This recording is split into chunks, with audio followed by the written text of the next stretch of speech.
Hello, आजच्या व्हिडिओमध्ये बघूया हे सम. आणि हे सम तुम्ही बघितल्यानंतर हे तर आपल्या जॉमेट्रीच्या पाठ्यपुस्तकामध्ये आहे का? नाही. म्हणजे बाहेरचं सम आहे, पण नॉन टेक्स्च्युअल सम सांगितलं तर तुम्ही सांगणार आता मी खूप कॉन्फिडेंट आहोत का?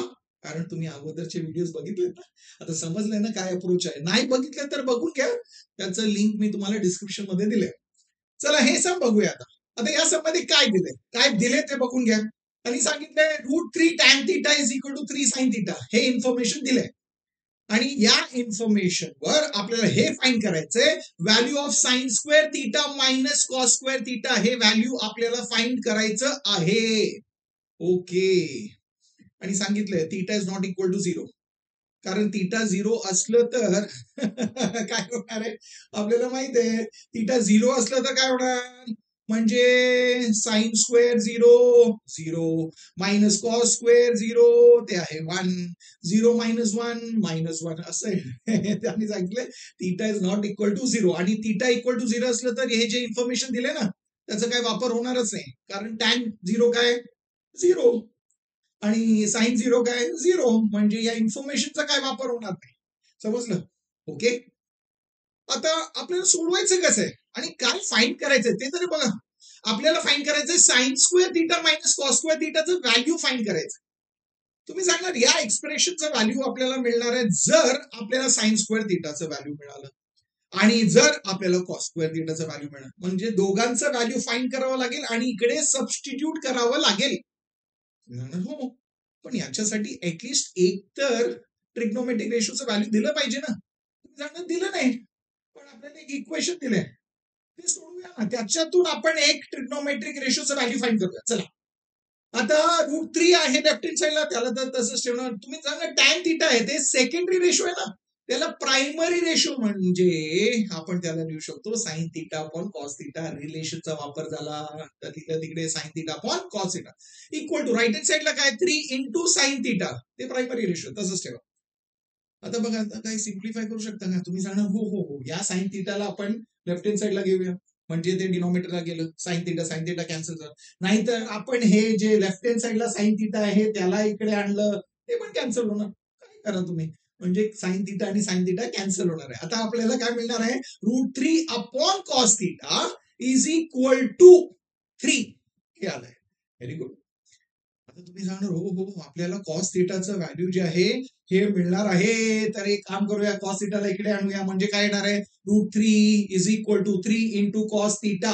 आपल्याला कॉस थीटाचं व्हॅल्यू पाहिजे, म्हणजे याला इकडे ठेवा आणि या 3 ला तिकडे शिफ्ट करा, म्हणजे ते डिनॉमिनेटरला गेलं, म्हणजे आपल्याला कॉस थीटाचं व्हॅल्यू आलं आहे √3 अपॉन 3. Very good. तुम्ही सांगणार आपल्याला कॉस थीटाचं व्हॅल्यू आलं. ओके, पण आपल्याला एक्सप्रेशन साठी कॉस स्क्वेअर थीटा पाहिजे. म्हणजे तुम्ही सांगणार चला याचा स्क्वेअर करूया म्हणजे स्क्वेअरिंग बोथ साइड्स, दोघीकडे स्क्वेअरिंग करूया. √3चं स्क्वेअर काय, √3चं स्क्वेअर आहे 3 आणि 3चं स्क्वेअर काय 9, म्हणजे डिनॉमिनेटरला 9 आलं. तुम्ही सांगा हे तर आपण रेड्यूस करू शकतो, 3 1 जा 3 3 जा, म्हणजे आपल्याला व्हॅल्यू काय आलंय, कॉस स्क्वेअर थीटा आलाय 1 अपॉन 3. आणि याला मार्क करूया रिझल्ट नंबर 1, म्हणजे कॉस स्क्वेअर थीटाचं व्हॅल्यू आलं. आता तुम्ही सांगणार आपल्याला साइन स्क्वेअर थीटाचं व्हॅल्यू पाहिजे, तर मला सांगा कॉस स्क्वेअर थीटा आहे आणि साइन स्क्वेअर थीटा पाहिजे, म्हणजे तुम्ही सांगणार आयडेंटिटी. कोणता आयडेंटिटी, फर्स्ट आयडेंटिटी काय ते, sine square theta plus cos square theta is equal to 1. Very good. आता इकडे कॉस स्क्वेअर थीटाचं जे व्हॅल्यू आहे ते तिकडे सबस्टिट्यूट करा, म्हणजे काय येणार आहे, sine square theta plus 1 upon 3 is equal to 1. Very good. आता तुम्ही सांगणार आपल्याला साइन स्क्वेअर थीटाचं व्हॅल्यू पाहिजे ना, म्हणजे प्लस 1 अपॉन 3 ला तिकडे शिफ्ट करूया, म्हणजे काय येणार आहे, sine square theta is equal to 1 minus 1 upon 3. Very good, super, एकदम सोपं आहे. आता कसं सॉल्व्ह करायचं, तुम्ही सांगणार डिनॉमिनेटर डिफरंट आहे, म्हणजे एलसीएम घ्यायचं, म्हणजे काय येणार आहे 3 इंटू 1 3 मायनस 1 अपॉन 3. आता मला सांगा 3 मायनस 1 म्हणजे किती, 2, म्हणजे काय आलं 2 न्यूमरेटरला डिनॉमिनेटरला 3, म्हणजे साइन स्क्वेअर थीटाचं व्हॅल्यू आलं आहे 2 अपॉन 3. याला मार्क करूया रिझल्ट नंबर 2, म्हणजे रिझल्ट नंबर 1 मध्ये कॉस स्क्वेअर थीटाचं व्हॅल्यू आलं आहे, रिझल्ट नंबर 2 मध्ये साइन स्क्वेअर थीटाचं व्हॅल्यू आलं आहे.